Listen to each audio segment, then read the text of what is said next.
మరో బ్రేకింగ్ అంతోంది. విశాఖలో డ్రగ్స్ కలకలం మొత్తం అంతా కూడా కలకలం రేపింది. భారీ మొత్తంలో అధికారులు డ్రగ్స్ సీజ్ చేశారు. 25,000 కిలోల ఇన్ యాక్టివ్ డ్రై ఈస్ట్ పట్టుకున్నారు అధికారులు.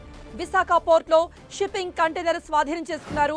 ఆపరేషన్ గరుడలో భాగంగా పట్టుకున్నారు అధికారులు. ఒక్కో బ్యాగ్ లో 25 కిలోలు గుర్తించారు.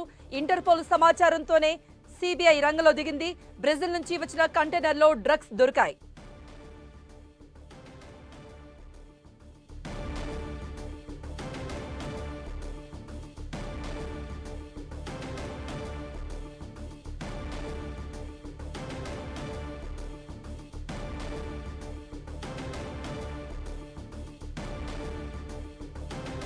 మరిన్ని అప్డేట్స్ ఇవ్వడానికి మా ప్రతినిధి జార్జ్ సిద్ధంగా ఉన్నారు. జార్జ్, ఆపరేషన్ గరుడలో భాగంగా భారీ మొత్తంలోనే డ్రగ్స్ స్వాధీనం చేసుకున్నట్టుగా తెలుస్తోంది. మార్కెట్లో దీని విలువ ఎంత ఉంటుందని చెప్తున్నారు అధికారులు? ఎంతమందిని అదుపులో తీసుకున్నారు?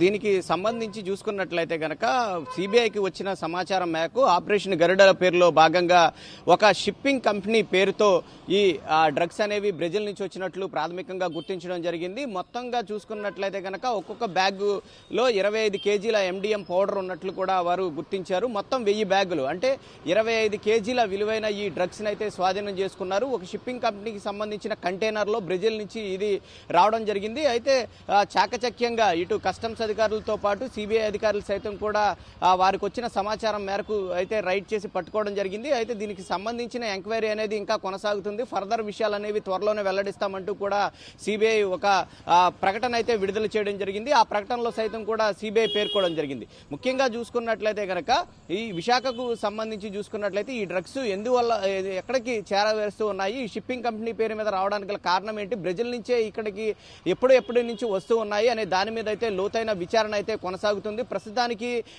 ఏదైతే ఆ కంటైనర్ రిసీవింగ్ సంబంధించిన షిప్పింగ్ అధికారులు ఏదైతే ఉందో ఆ ఒక కంపెనీకి సంబంధించిన ఏదైతే ఈ కంటైనర్ పేరుతో వచ్చిందో దానికి సంబంధించిన యాజమాన్యాలను సైతం కూడా సిబిఐ ప్రశ్నిస్తూ ఉంది. దీనికి అంటే విశాఖలో ఇంత భారీ ఎత్తున ఈ డ్రగ్స్ అనేది రావడం పోర్టు కంటైనర్లో ఇలాంటి పట్టుబట్టడం అనేది ప్రథమం అనే చెప్పుకోవాలి. దాదాపుగా 25 కేజీల డ్రగ్స్ ఇక్కడికి రావడం అనేది ఒక్కసారిగా కలకలం రేపింది. 1000 బస్తాల్లో ఈ డ్రగ్స్ అనేవి ఉండడం జరిగింది. మొత్తం మీద ఈ బ్రెజిల్ నుంచి ఈ డ్రగ్స్ రావడంతో ఆ కంటైనర్ కు సంబంధించిన ఒక షిప్పింగ్ కంపెనీ పేరు మీద వచ్చింది కాబట్టి ఆ షిప్పింగ్ కంపెనీ మీద నిఘా వేసి ఈ పట్టుకోవడం జరిగింది. మొత్తం మీద ఆ షిప్పింగ్ కంపెనీకి దీనికి ఉన్న సంబంధం ఏంటనే దాని మీద అయితే సిబిఐ ప్రస్తుతానికి విచారణ చేస్తుంది. మరికొన్ని విషయాలు విచారణ తర్వాత అయితే వెల్లడిస్తామంటూ కూడా ఒక ప్రకటన అయితే రిలీజ్ చేసింది. Right George.